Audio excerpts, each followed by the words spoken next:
Catherine.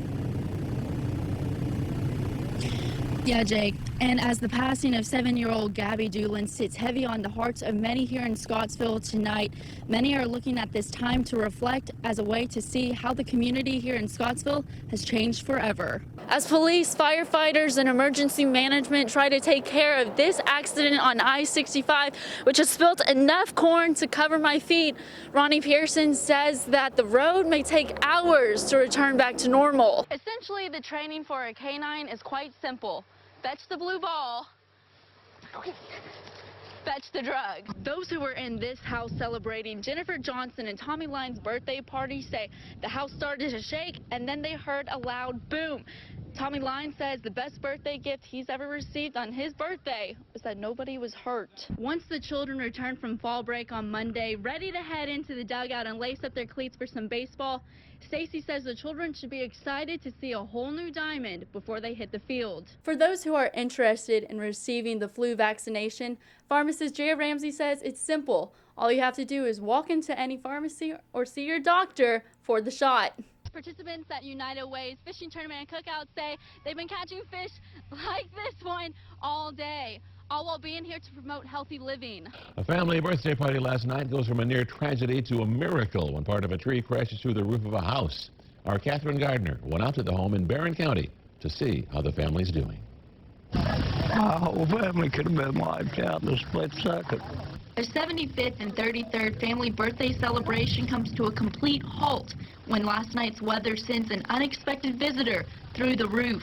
We got a call right about 7 o'clock last night saying that we'd had a tree that fell onto our house and there was multiple people trapped inside. It sort of sounded like thunder and then the roof rattling and then it fell. All I knew is the ceiling fell on our heads. She told kids around and I looked up and seen all the roof was down and then we started searching for people. Yeah, we just, my mom was on her hands and knees crawling through a little hole and Tables on top of her. the living room. I was scared because I didn't know where my mama was. It wasn't even reality. It was like a nightmare now. Those who were in this house celebrating Jennifer Johnson and Tommy Lyne's birthday party say the house started to shake and then they heard a loud boom. Tommy Lyne says the best birthday gift he's ever received on his birthday was that nobody was hurt. If that's not a godsend, what is? You just had to been in there. The only thing I can compare it to would be my opinion of what a mom would be like. I just can't say how much it put me closer to the Lord. That went through what I was. And what I saw was the kids. It's just unimaginable. A disastrous situation, leaving Tommy and his family members thanking a higher power for the gift of another day of living. It sure made me a believer in the man upstairs, much more than I have been in the past. In Barron County, Catharine Gardner, 13 News. Tommy Lyons and his family also couldn't say thank you enough for all the help from the Park City and Cave City Volunteer Fire Departments, Glasgow Barron County Emergency Management, Barron Metcalf Animal Services, and the Red Cross. The folks who lived in the house are now staying with family members. The 66-year-old local family business is closing its doors after spending generations building cherry furniture pieces in Warren County. Our Catharine Gardner made a visit to the shop and showroom to find the reason behind the closure. Yeah, Jean, when I got to Rector's Cherry Reproduction earlier today, I met family owner Dwayne Rector. As we roamed around his shop and talked about the bittersweet decision for his brother and him to shut their doors, he assured me that he knows it's time to step away from the lumber and tools. I don't think the lumber's getting any heavier, but now these pieces are getting heavier when we try to lift.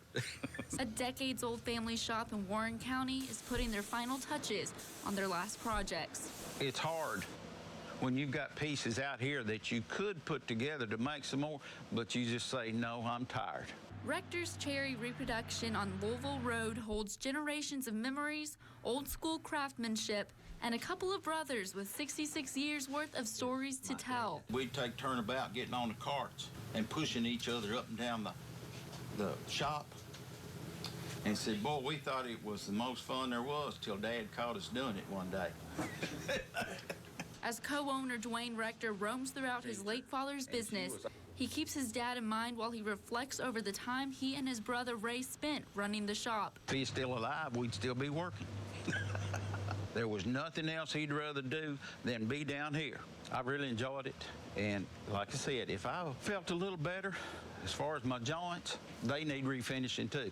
So I'm ready to step on. It's a sad, but it's a relief in the same sense. But as time pushes forward, it's looking like Dwayne and Ray's furniture making tools will see another generation of projects, thanks to a Kentucky couple interested in picking up the craft. And they said, well, we were thinking about starting a little shop, and we were looking for some older equipment to start with. I wish them the best of luck. I'm just encouraged to see a younger couple that's willing to try it. And as for Dwayne and Ray's heartbroken customers, I really appreciate all the expressions of people that's come by to say, we hate to see you go. when I asked Dwayne what his retirement plans are, he said not making furniture. Rector's Cherry Reproduction will close their doors for good on December 31st. After inches of rain caused thousands of dollars worth of damage to an area volunteer fire department, several residents decided to put on their work clothes and restore everything, even the kitchen sink. New at 6, our Catharine Gardner went out to the station today to see how the work was coming along. Yeah, Gene, when I went out to Morgantown's 5th District Volunteer Fire Department today, volunteers from Home Depot and Operation Stand Down Kentucky were working away to finish the restorations. As the helping hands were keeping busy with the last few jobs, one firefighter still couldn't believe all the generosity given to his station. Thawing, mixing, and sweeping to restore a volunteer fire department in Morgantown, Kentucky. We had water in the kitchen, we had water in the bathrooms, we had water coming in through the back walls. It came in every direction. It was just a mess. This past July, the 5th District Volunteer Fire Department experienced flooding that caused over $10,000 worth of damage, leaving Chief Henderson overwhelmed with the repairs. We got a phone call, said that they needed some help. They had a small amount of funding to be able to fix some of the water damage that they had sustained here at the fire department. But we were able to get a grant for them and help them out with additional funds and also have the labor that we were able to throw in. And I was like, well, what's it going to cost us to replace it? And I said, Chief, no, it's ours. We've got it. They have come in here, replaced all of the drywall, replaced everything, repainted everything, redone the entire set of kitchens, the new cabinets. And another organization pitched in as well to help the station, which proudly serves as a place of work for veterans. They put their lives on the line for us, and we should step out and do everything we can to help our veterans. But according to Chief Henderson, it's not about the new sinks or the new floors.